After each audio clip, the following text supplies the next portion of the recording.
Hi guys! Yeah, I haven't made a video in a long while. I had work to do.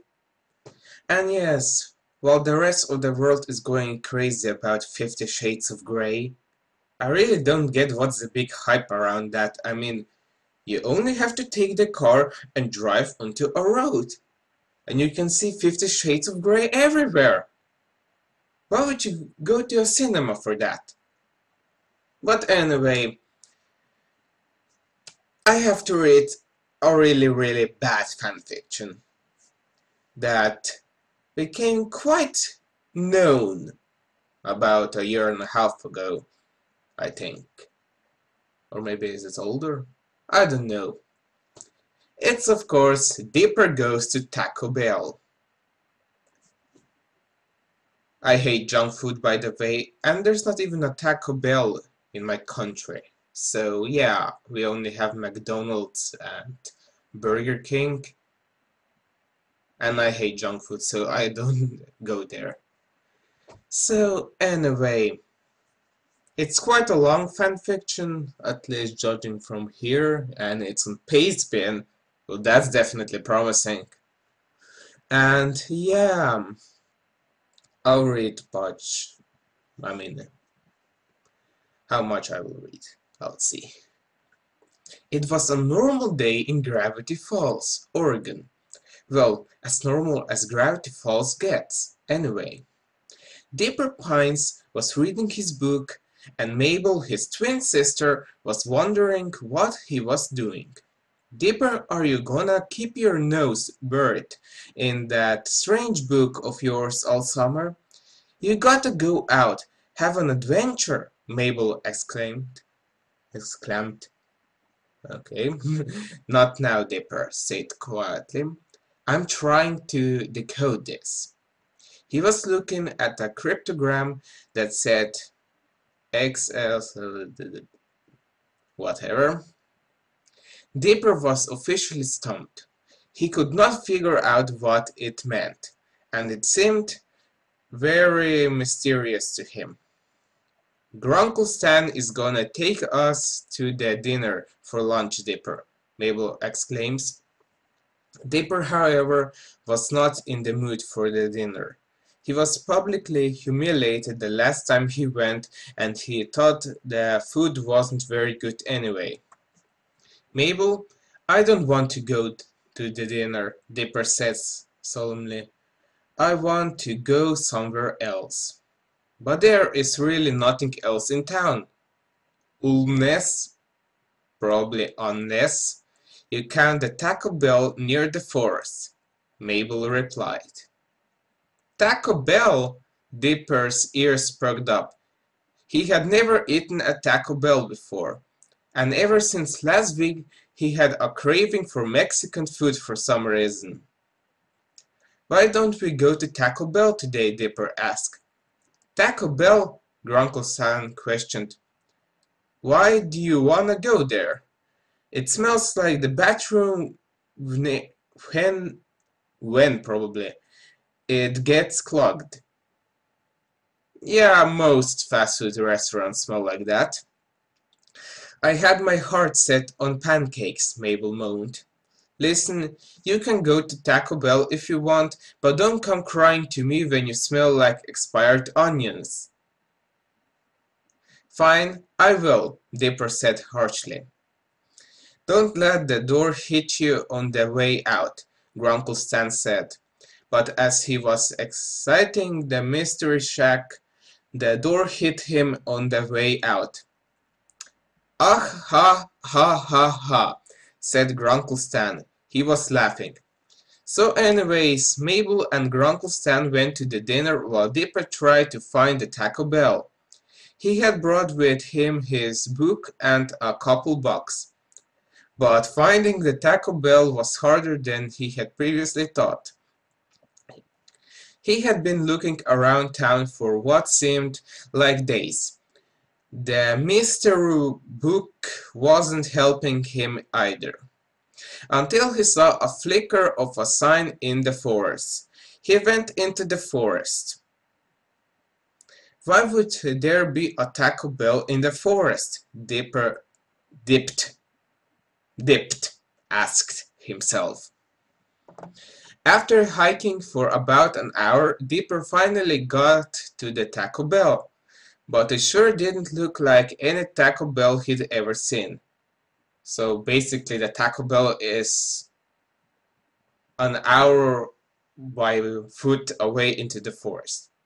Okay. It was surrounded by a barrage of giant oak trees in an open field completely different from the rock terrain of the Oregon forest. The open field was covered with at least 3 layers of pine needles, which got the attention of Dipper. He stuck his hand into the pine needles. Why would you do that? Oh, Dipper shouted. A pine needle poked him. It hurts. Yeah. The restaurant Taco Bell looked like a silo, sort of. Well, it was a very cylindrical. The outside had rusty picnic tables and looked like no one used them at all. Dipper walked up to the restaurant's door. Should I go in there? Dipper asked himself. I'm starting to have second thoughts. Why is there a small, desolate Taco Bell in this forest, miles from the nearest road? But I guess it's my only option. Mabel and Grunkle Stan are probably done with lunch right now. And they were. Mabel wondered why Dipper hadn't come back, but Grunkle Stan didn't give a damn. So Dipper entered the restaurant, but he was relieved to see that the interior was normal except for its high ceiling. There was also no customers inside, but Dipper thought that was normal considering the franchise was so isolated. He went up to the counter. There was only one cashier working the registers, a very old, slightly deaf, bored out of his skull cashier. Dipper decided what he wanted to order, then approached the register. Excuse me, I'll have... We only got tacos, the cashier interrupted. Okay, I guess I'll have a taco then, Dipper said. What did you say? The cashier yelled. I said I want a taco, Dipper yelled back. Okay then, the cashier said, then went in the back for a few minutes. When he came out, he was carrying Dipper's taco. That'll do $1. $1, the cashier said. Dipper gave him the money and went to sit down at the least grimiest table. He bit into the hot, spicy, juicy taco filled with thick, pure meat mouth, tantalizing black beans and sour, fluffy sour cream. He enjoyed a single bite of the perfectly cooked taco and still tasted it in his mouth after he swallowed it. But as he was about to bite into it a second time, he felt a crunching movement inside his body, something that he had felt often. Ooh, oh, Dipper said, then rushed to find the lavatory. Man, that really went through me, Dipper said to himself. For some reason, the bathrooms were hidden in a corner, far from the counter, and far from the table he was sitting at. When he walked in, he found that the bathrooms were surprisingly clean for a fast food restaurant, anyway. And Dipper found this suspicious. All of the stalls were full, and no one was using the urinals. But right on cue, someone walked out of one of the stalls. Dipper didn't pay much attention to who was walking out, but he was wearing all black and had a plastic bag with him. Dipper just had to go.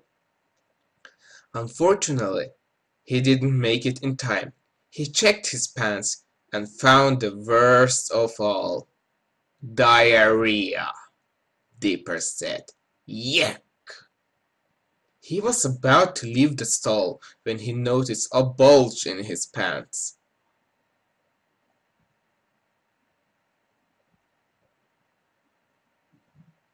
Yeah. He touched the bulge, and once he touched it, he knew exactly what it was. It was an erection. He found himself completely aroused after touching it, and started to do it some more. Eventually, he was ready to hardcore masturbate. He didn't know what was arousing him, but he knew he was aroused.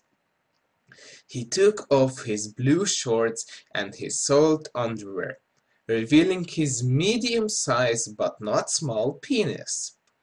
The tip was bright and red, like Rudolph the Red-Nosed Reindeer. Oh. Okay, I'm never going to be able to watch that movie again. Dipper started to yank his Johnson harder and faster. The 5-incher was getting pumped. Dipper's soiled hands started to feel bits of pre-cum on his dry fingers. Eventually, the medium-sized dick couldn't take it anymore and burst in an explosion of cum. The cum got all over the walls and toilet, and Dipper felt proud. He had creamed himself for the first time, but he was upset that it was not over Wendy. Wendy's is a restaurant. Okay, we also don't have that here. No, Dipper thought. All this is not enough for me. I need to release all of this. With his erection still active, Dipper began yanking his penis again.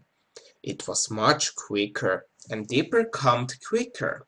It was a bigger release than the last time, and it began to rain Dipper seed. Oh. Dipper felt more proud than last time, his heart about to burst from all the droplets of cum falling down from the ceiling.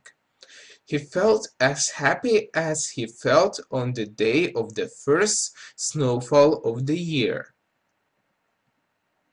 What brilliant writing. He stuck out his tongue. Oh, please no. I haven't read this fanfiction actually, but I have a feeling what's going to happen. I remember hearing it a while ago, what's happening in this fanfiction, but I'm not so sure anymore. So let's see. He stuck out his tongue to taste the cum, shiny from the faulty fluorescent lighting in the bathroom. He tasted it, and he thought it was the one. It was the one. What's that doing in there? On one of the best tasting. Don't you mean tasting things in the world? Better than the largest chocolate bar, better than the rarest pig, and better than the taco he was having earlier. By now, he couldn't stop. He couldn't leave now and miss out on this great masturbation adventure. He wanted to taste the cum. He scraped a handful of it off the stall and put it in his dirty wet mouth.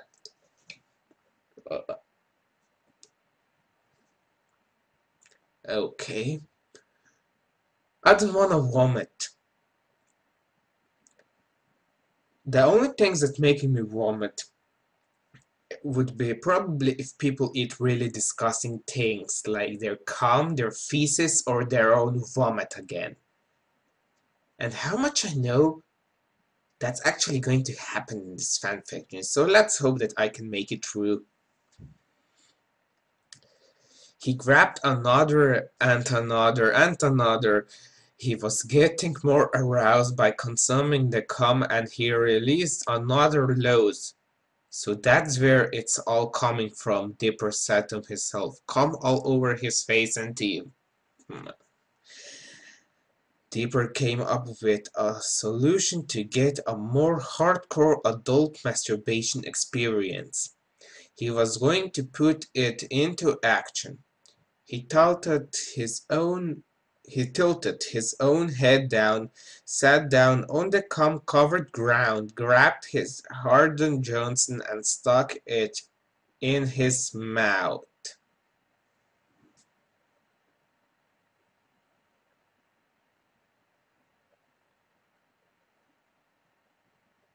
No comment.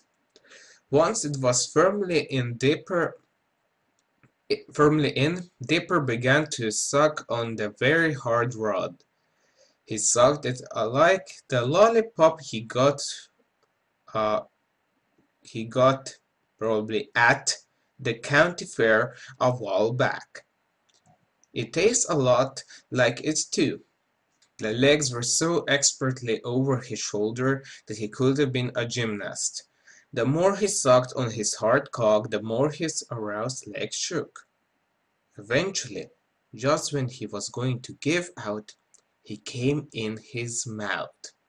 It was the best thing he has ever experienced, and kept on performing fellatio on himself.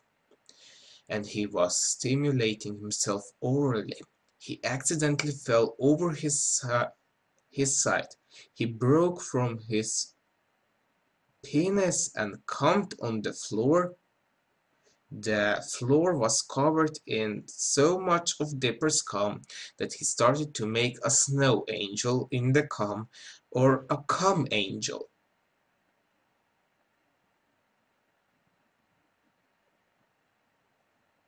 He was eating some in the process.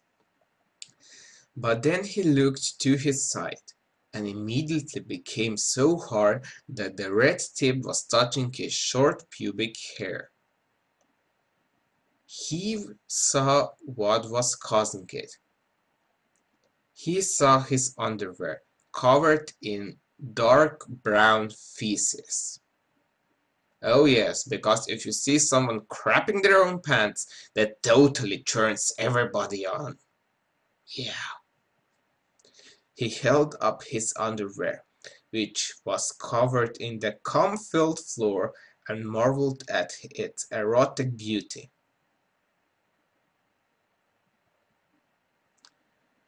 The feces were so beautifully ejaculated, so smooth in its sticky brownness, so perfect they felt in Dipper's white hands. He wanted his shit. Okay.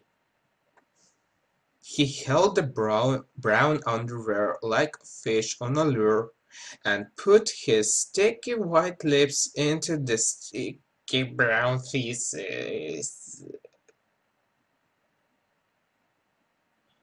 I don't want to vomit. His tongue was rubbing the crap all over his tightly whites, making his mouth all a brownish white mess. He was biting into the shit and sucked it in his mouth. It was more stimulating than ever before. He now knew that he didn't need Wendy, or Mabel, or any of the other girls in Gravity Falls. All he needed was a big pile of his shit.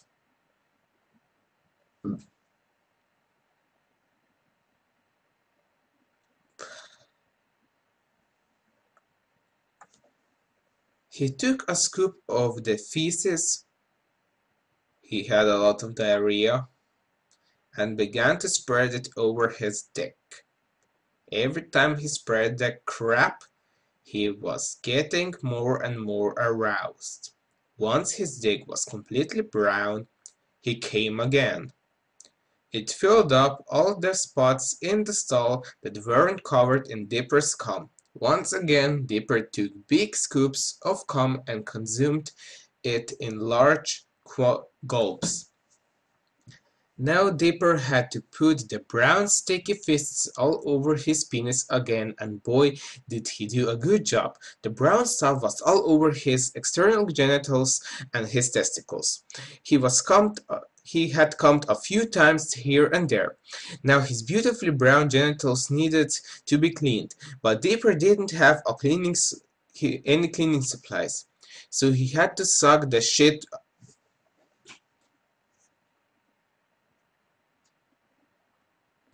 He had to suck the shit off. Okay, let's read fast again. He brought his erection up to his mouth and began to suck. This time he made it very clear to lick the feces of with his tongue, and as soon as the tongue touched his dick, he calmed. He was having the most fun he ever had in that bathroom. Stalled and forgot who he was, where he lived, where he was, or what he was eating. All that was on his mind when his all that was on his mind was his sweet cum. He just thought of a great idea. Something tells me that idea won't be very good. Dipper took a scoopful of diarrhea and a scoopful of cum and put it in the toilet. He flushed it, but before it was all the way down, he grabbed the wet pile of shit and cum and stuck it in his mouth. Dipper was consuming all of the shit, cum, and toilet water, and it tasted great. He kept on doing it for God knows how long, and one of the time he hit his head against the toilet rim. Dipper's brain must have been knocked out of place at that time, because this time instead of putting the shit and cum in his foothole, he started to lather it on his penis again. He wanted more of his Johnson, but that would have been a fatal mistake. Once it was covered again, he put it in his mouth and began sucking, but did it too hard. As he was sucking and coming, he accidentally bit off his dick. As soon as he tasted the blood, he broke out of the cottage and saw his lacerated penis. He saw a mix of blood and cum coming out of it like lava, and his erectile muscle pointing out. Dipper grabbed it and grimaced in pain. He winced at it and looked horrified. He snapped out of it again and tried to figure out a solution to the castration. He put some more diarrhea and cum on it, but that didn't stop the bleeding. No shit! Dipper split out the piece of dick that he bit off and tried to reapply it, but it didn't work. No matter how many times he tried to reattach it, they all failed. He put more of his reproductive fluids on the castration, but they only made the penis swell up like the Goodyear blimp. Dipper was licking the blood off to try to stop it, but the blood was coming faster than he could lick. He was now in ultimate pain and felt nothing like this. He screamed as loud as he could and felt like no one could hear him. He was screaming louder and louder, saying, "Help! I bit my dick off."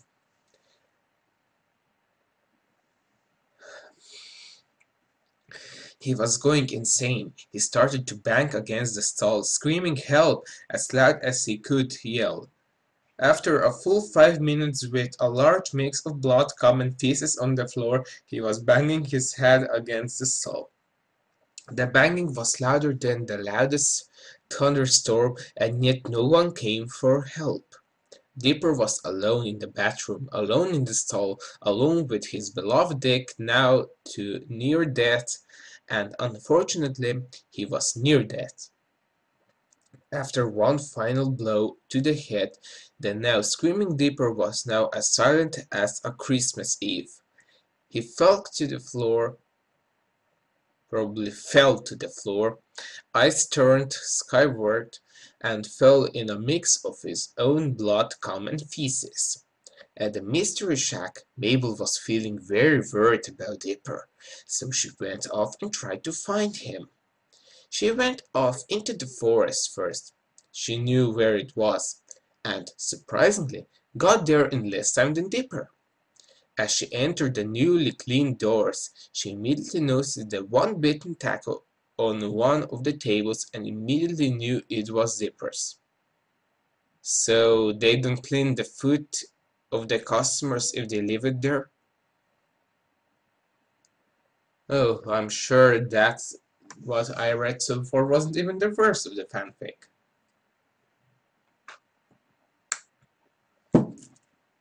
Let's continue. Mabel rushed into the man's bathroom. She liked to use the urinals.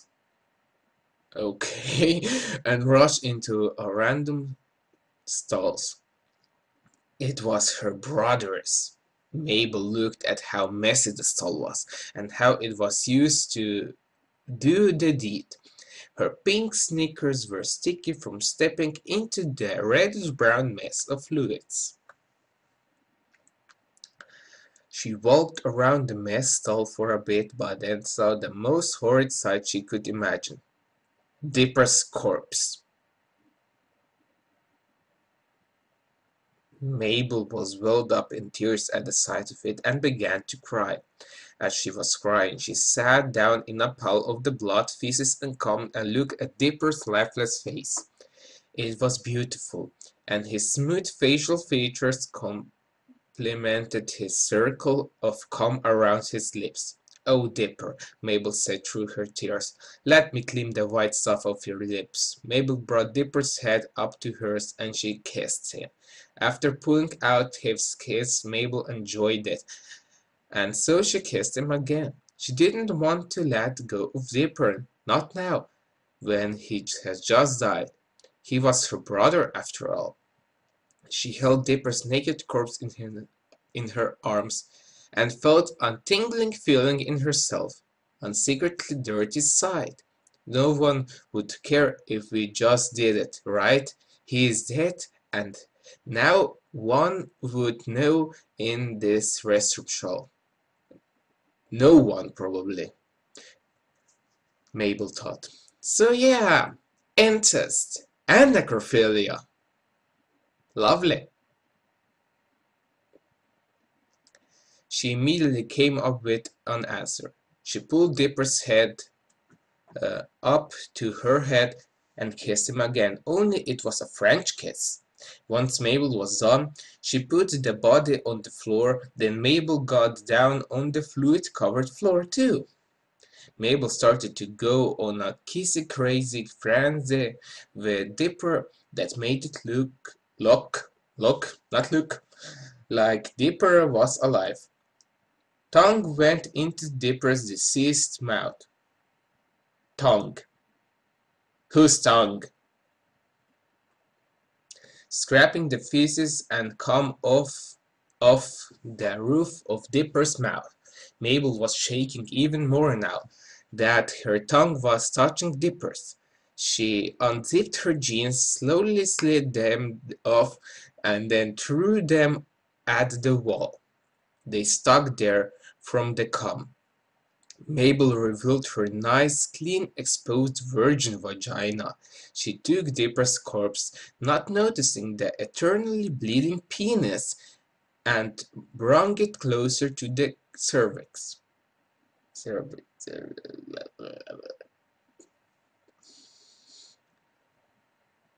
The fuck am I reading? She rubbed her clitoris for arousal purposes before she stuck it in, and once the dick was firmly in, she finally felt joy in her life. If that was making her finally feel joy in her life, then please dig a hole, go into it, and cover it. Please. She loved the feeling of losing it to her dead brother's body, and started to get the oddest feeling. She lost it. She finally lost it. She squealed in happiness and started to French kiss Dipper harder. Her tongue almost touched Dipper's oh shit.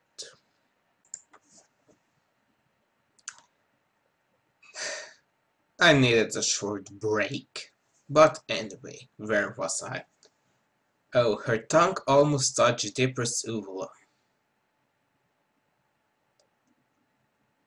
I'm sorry about those visuals. Ugh.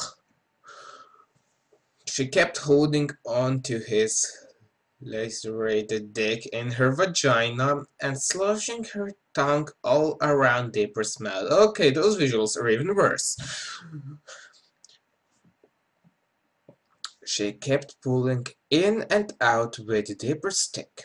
Blood was getting on her urethra walls, not noticing one bit.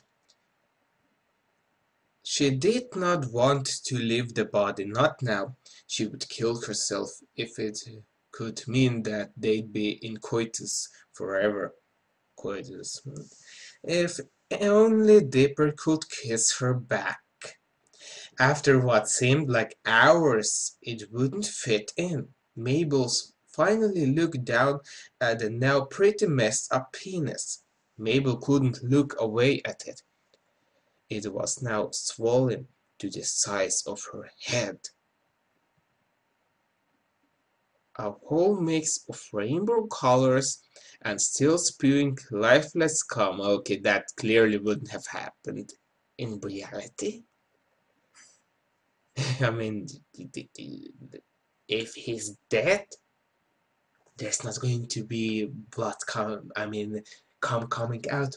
Even if a dead person is dead for a while, if you would, for instance, slaughter that body, there's not going to be such a huge mess because there's no pumping heart. Yeah? Yeah.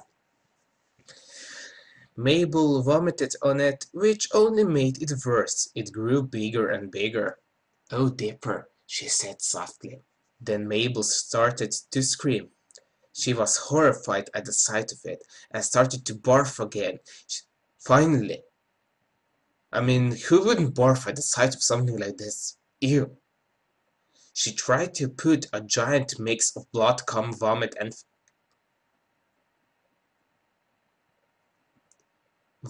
feces on the dick, but it didn't work. She tries to suck it all off, but found herself enjoying the sucking and the taste of Dipper's penis blood. She kept on sucking on it, tasting the blood, and touching and fondling Dipper's dead erectile muscle. She was ecstatic. She was more happy than she ever had been, more happy than she was before. And she was squealing with delight. The stall door started to open a crack. Mabel took notice of this. "Huh?" she asked. The door started to open more. It wasn't locked. No shit! Mabel started to get nervous. She didn't want to go to jail for necrophilia. She was only a child who bit off more than she could chew. She got too ahead of herself. After lusting after her twin brother for so long, if it was the police, she had no hope. She hoped it was just another Taco Bell employee who would listen to her and help her out. The stall door finally burst open. Standing in front of it was a man dressed in black. He had a Taco Bell logo sewn on the left of his fleece jacket. He was wearing squeaky shoes that squeaked across the bathroom floor. He was wearing dark sunglasses. The mysterious man walked up to the two of them slowly. Mabel stood up on her feet, fear and blood on her face.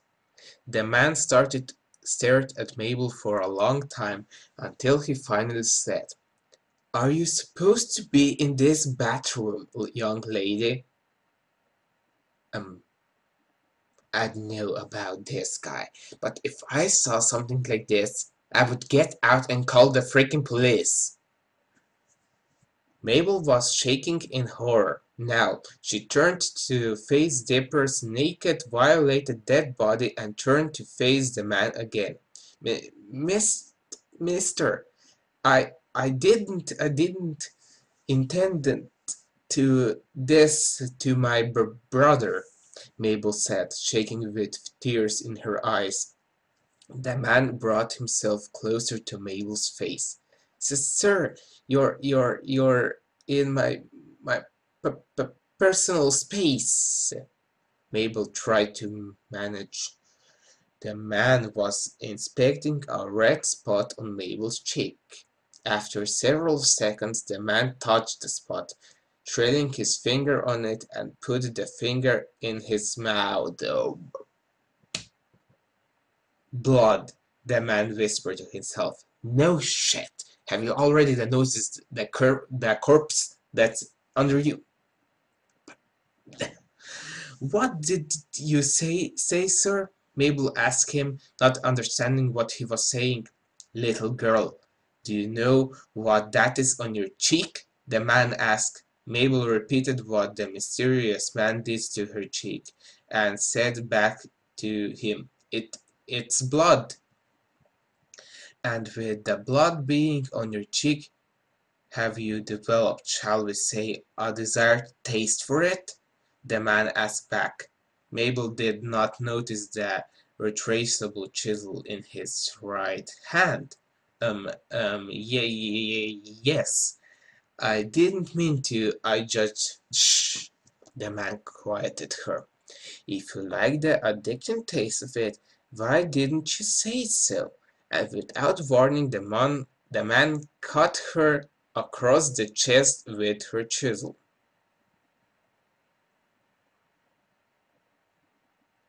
Okay. She screamed at the pain of it. Blood started to pour out of the diagonal cut fast, almost covering her stomach. You can lick that up. Your blood probably tastes better than that kid's, the man said, pointing to Dipper. Then the man gave another cut across her face. She screamed again, louder this time. Now you can get the blood close to your face. And just to make sure you're silent, the man then slit her across the neck. She could not scream this time. No shit. The man went into her neck.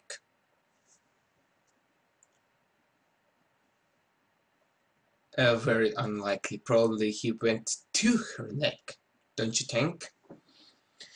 And pulled out 3 vocal cords.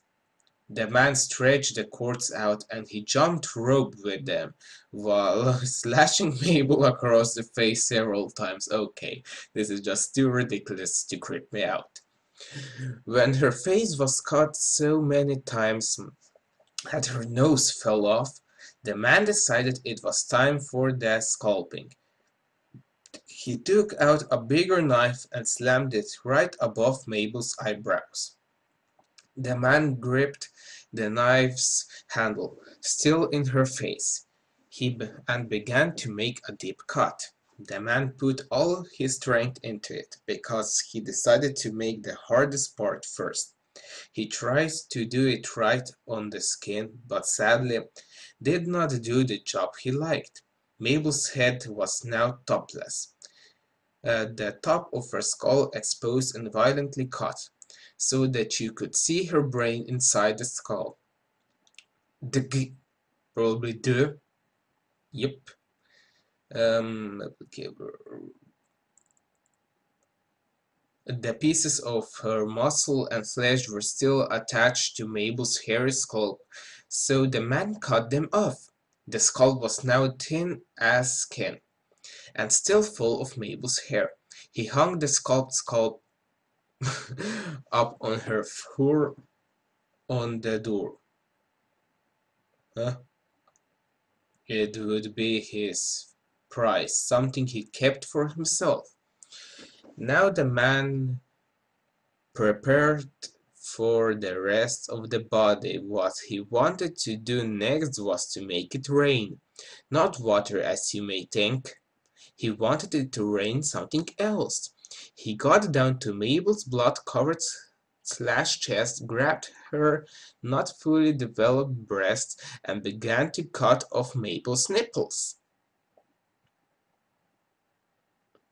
Once he was done, the blood started to come out, like old faithful Gazer. He was amazed by the sight of the fountain of blood and began to dance around in the stall, stepping in all the fluids that were on the floor. Yeah, very unrealistic, just like the rest of the fanfic. When the blood was starting to flow a little less slowly, the man moved on to the legs. The man hung Mabel's nipples next to the skull. The nips were his prize too, and started to cut Mabel's legs. He started to cut faster than a race car driver on a smooth asphalt track. Dech, probably D, cuts kept on appearing on her kneecaps until the cut bone was exposed. By that time, her lower legs and her body were only attached by a thin string of cartilage. Then the guy moved on to her toes, with the knife as sharp as knife. The heck? With the knife as sharp as knife. With a glass as glassy as glass. Okay. He cut every one of her little toes off. Mabel body, not Mabel's body, Mabel body was losing so much blood. Yeah, apparently a kid has, I don't know, 200 liters of blood in his body, apparently, according to this stupid fanfiction. So much blood that she started to flatten out. Yeah, sure. The place where it was mostly coming out of was her toes. Why the fuck would blood come the most out of her toes? The hell? Where was I? The toe blood was making a sea of red on the floor. The man now, with his Taco Bell fleece jacket splattered with red on it, now dug the knife into Mabel's left foot. He began to cut another cut similar to what he did to her scalp, and began to cut the skin off of the foot.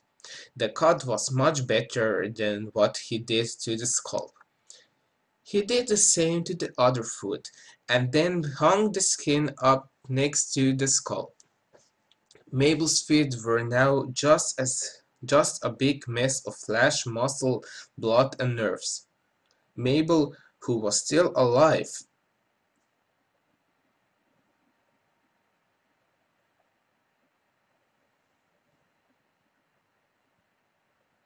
she's still alive.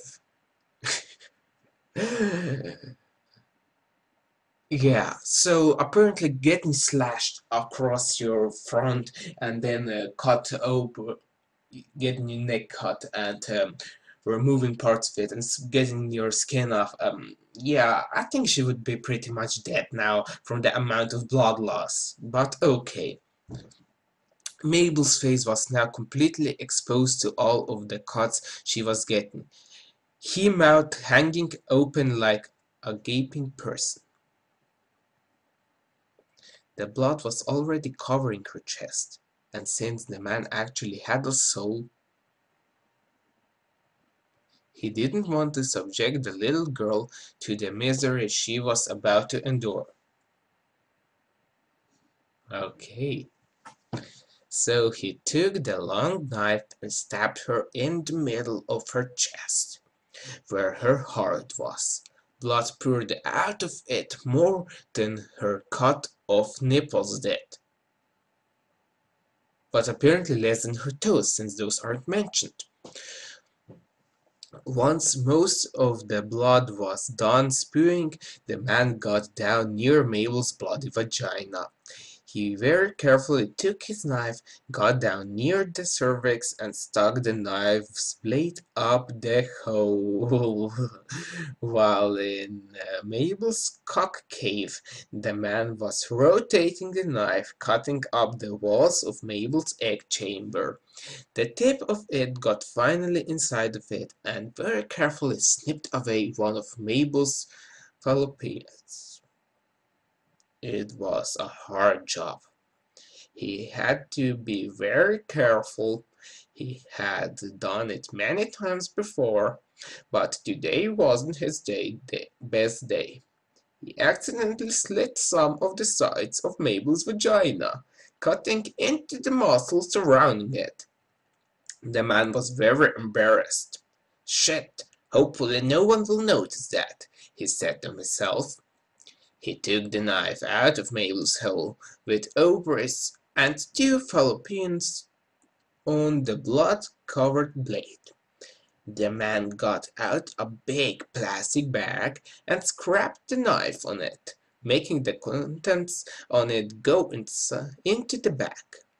But since the knife's handle was covered in more blood than it usually was, he accidentally let it slip and dug into Mabel's right shoulder. "Perfect," the man said ominously. The man got out of a pair of vinyl gloves and put them on his hands. He gripped the knife tightly, wanting a deeper cut than he had before. After a while, after digging and digging and digging, the man's knife got through to the other side. Once the man saw the job he did, he threw the arm in his trash bag. He felt great pride and felt that he could easily achieve this goal now. So he went to the other side of Mabel's nearly skinned body and began to cut the arm off. It was easier to do than the other one, surprisingly, and once he was done with that, he threw that arm into the garbage bag. Mabel's body was now almost flat due to all the blood loss, because apparently people are like a waterbed. Once you get the fluids out, they fall down. The man tasted some of it and thought that he should get a jar four as in the number 4, later. Now for the legs. The man did the same with her legs, and they felt like they were getting easier to cut off each time. The legs were off, and the man threw it in the bag. Mabel's body was flat now. Almost all the blood from her body was gone.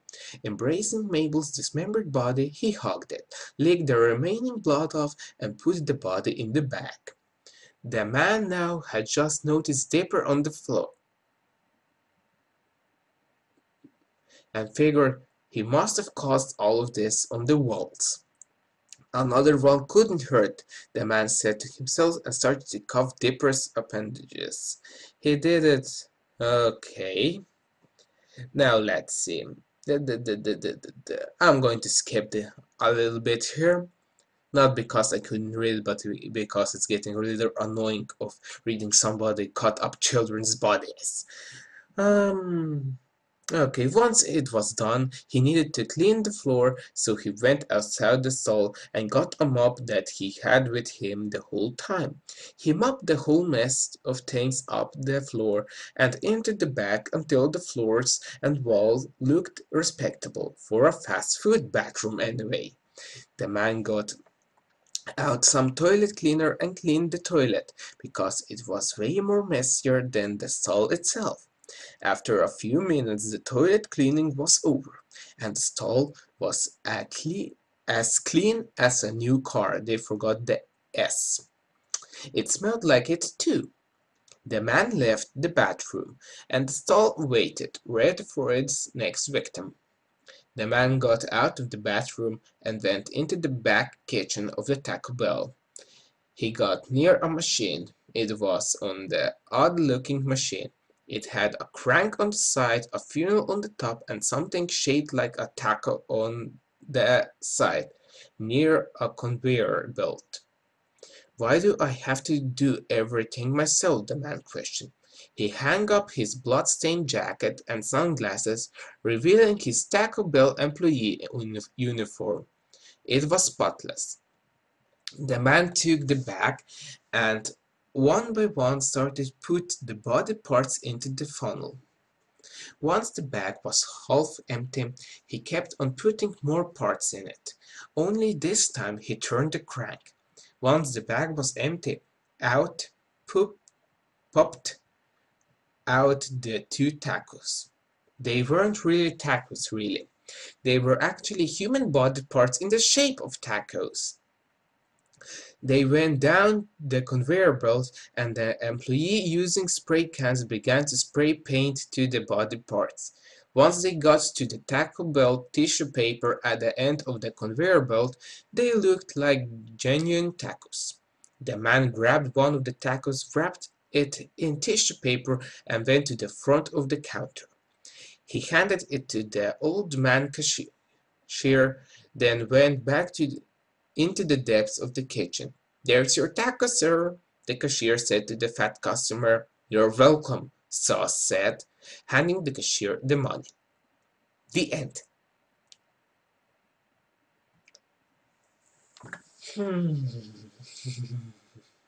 What the fuck did I read? Seriously. Oh my god. This has got to be one of the most disgusting fanfictions ever. And it's not even funny. It's really disgusting. It's really creepy. I really wish that I hadn't read it. But the good thing is now it's almost certain that I will never become addicted to fast food because first of all it already tastes like shit, and after reading this fanfiction I'm always going to be remembering this fanfiction when I see something in a fast food restaurant or maybe even in the ads. I don't know. Definitely I'm not going to go there and spend my money for that. And the same also should go for anyone who's watching this video because fast food restaurants are shit. They're simply shit. Okay. Yeah. Bye.